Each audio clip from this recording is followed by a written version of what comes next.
frequency that amplifies these voices, stories, and reports that make the difference. This is Agidigbo News, 88.7 FM.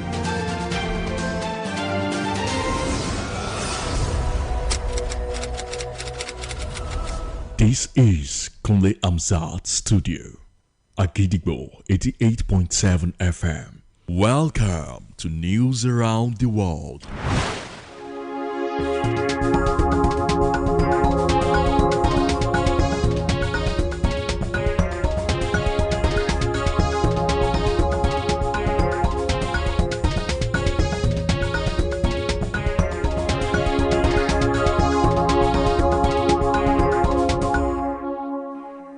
Good evening and welcome to News Around the World on the most listened to radio station, Agidigbo 88.7 FM Ibadan. I am Wuraola Yusuff. The headlines: Federal government to task aviation operators on transparency, responsible financial practices. Oyo schools to adopt reusable textbooks as lawmakers push for policy enforcement. Additional bags a silver medal in Riyadh. And now the details. The federal government has urged aviation industry operators to be transparent and responsible in their financial practices as part of their obligations under the implementation of the Cape Town Convention in Africa. Speaking today in Abuja at the Cape Town Convention African event, the Minister of Aviation and Aerospace Development, Festus Keyamo, stated that for the government to maximize the benefits of the convention, there must be consistent enforcement and stakeholder education. The minister further noted that the full potential of the Cape Town Convention can only be realized when African states collectively embrace its principles, harmonize implementation, and ensure that national legal systems support its efficient operation. The Oyo State House of Assembly has taken a decisive step toward easing the financial burden on parents and guardians by backing a policy that mandates the use of reusable textbooks in public and private schools across the state. This resolution followed the presentation of a report by the House Committee on Education during today's plenary, which was presided over by the Speaker, Right Honorable Adebo Ogundoyin. According to the committee, the practice of rendering textbooks obsolete after one academic session has become a major concern for parents and guardians who struggle to meet the cost of education materials. The Speaker, Right Honorable Ogundoyin, while commending the committee for its proactive work, noted that the Assembly is committed to supporting reforms that will reduce burdens on parents and guardians, and further stressed that reducing the cost of learning materials is essential to making education more inclusive and equitable. The residents and affected communities in Ibadan on the second day of a 7-day peaceful protest against the ongoing demolitions on the circular road corridor extension axis. On Agidigbo FM's Shokawa program, a social affairs analyst, Comrade Femi Babalola, supported the No More Corridor protest, urging the Oyo State government to find a middle ground to address the residents' grievances, and believes the government should have acted earlier to prevent the protests. The most important thing is for you to look at the interest of your people. If your people are agitating for certain things, government is being created so that they can oversee or rule over the people and give them what they want, not that you are going to be dictating for them. If government is dictating to the government, that is autocracy.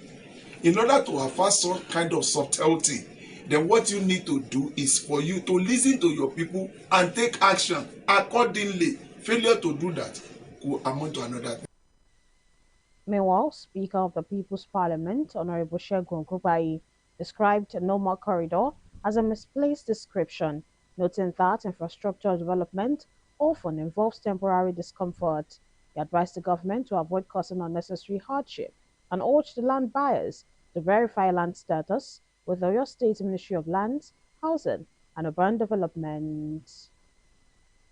Leader of the House, Honorable Sonjo Adedoyin, representing Ogbomoso South, has led a motion calling for urgent action to curb rising indiscipline among teachers and non-teaching staff in public primary and secondary schools, and a bold move to restore professionalism and accountability in your state's public education system across the state.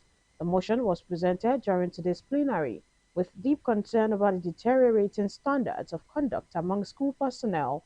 The House noted that common indisciplined behaviors by teachers and non-teaching staff in public schools include absenteeism from school, lateness, non-preparation of lesson notes, non-compliance, 2. Posting instructions, non-completion of school records such as diaries, registers, and student report cards, and involvement in examination malpractices. The motion acknowledged the strides made by Governor Sheyi Makinde's administration, especially the recent approval for the procurement and distribution of tablets and laptops to teachers, aimed at easing lesson preparation and enhancing teaching delivery, and urged the executive arm of government through the Ministry of Education, TESCOM, and SUBEB to intensify efforts on monitoring and supervision of teachers and non-teaching staff and ensure compliance to civil service rules and regulations. As part of its week-long activities to celebrate its first convocation ceremony, Adicom College of Business and Management held a press conference today at the school premises. The event brought together members of the school board, academic staff, students, and invited guests. It served as a platform to highlight the institution's journey since its establishment in 2018, its achievements, commitment to academic excellence, and plans for future collaborations both locally and internationally. Agiriba FM News correspondent Khadija Abdurrahman reports. Adicom College of Business and Management today held a press conference as part of the week-long ceremony to celebrate the convocation of the institution. Held at the premises, the event was graced by the presence of the school board, lecturers, students, and invited guests. The institution, founded in 2018, has grown steadily over the years and currently offers 10 fully accredited courses across 2 major faculties. A total of 1,700 students are set to graduate at the ceremony, comprising both National Diploma and Higher National Diploma degree holders. As part of the event, the school proudly hoisted 4 flags, including the Nigerian national flag and the school's official flag, symbolizing unity, progress, and institutional pride. In an interview with Agidwa FM News, the rector of Adicom, Dr. Adewale Adeshina, said the school is open to both local and international collaborations. Of recent, we are signing a collaboration with St. York University in London. I think about 2 weeks ago, I was there with the school to collaborate with them. So our students that want to go over there to study and continue with their masters. Speaking with Agidwa FM News, Pastor Joseph Olajumi, a member of the Board of Trustees, stated that his school plans to run a clinic to provide medical attention to the public. Speaking further with Agidwa FM News, the rector of Adicom emphasized the partnership between the school and the chairman of Agidwa FM, Dr. Oriyomi Amzad. He's one sponsoring the student to Adicom, but in partnership.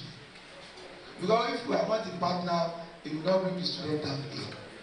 Dr. Adeshina also noted that the school does not run any course for which it lacks adequate equipment. We are not running any courses that we don't have equipment for.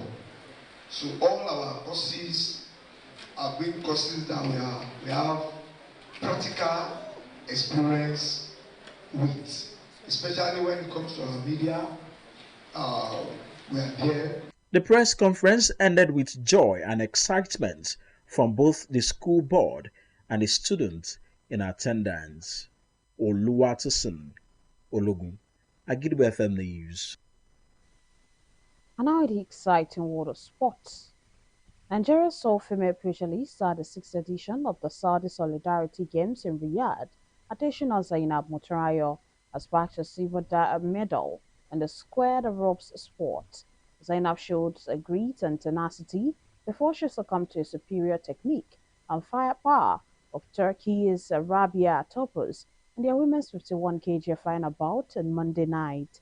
Motunrayo, who had earlier defeated Algeria's Mansouri Fathia 4-1 in the semi-finals, takes solace in the silver medal, where opponent Rabia walks away with the gold.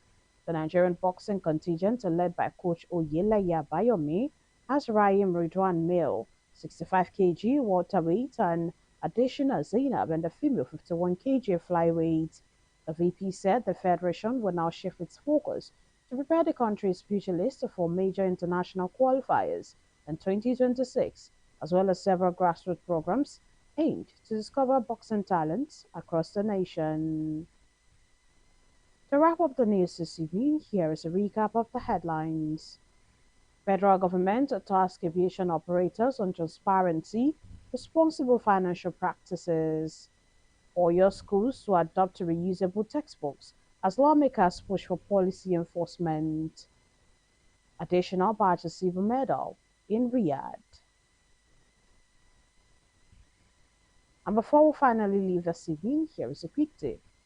Teamwork is the secret that makes common people achieve uncommon results. Finally, we have come to the end of the news around the world on the most listened to radio station at Gidigbo 88.7 FM Ibadan. I am Wuraola Yusuff. Thank you for listening. Good evening.